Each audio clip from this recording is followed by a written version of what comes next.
L'itinéraire parfait pour une première fois au Japon.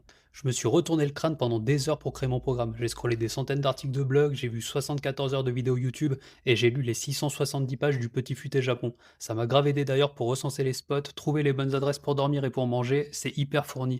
Bref, voilà ce que je te conseille. 6 nuits à Tokyo pour profiter de plein de quartiers, Asakusa et le temple Sensoji, Shinjuku et Kabukicho pour voir les enseignes lumineuses, Shibuya et son mythique passage piéton, Ueno et son parc, Akihabara et la folie électronique, Ginza entre luxe et marché aux poissons, puis Harajuku pour le côté vintage, cosplay alternatif.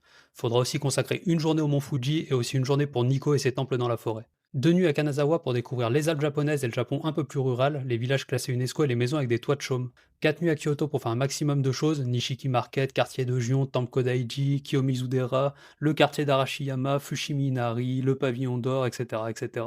Faut évidemment que tu fasses une cérémonie du thé et pense à garder une journée pour aller à Nara voir les biches au milieu des temples. Enfin, 3 nuits à Osaka pour découvrir le Marseille du Japon avec la rue d'Otonbori qui est sûrement la plus zinzin de tout le pays.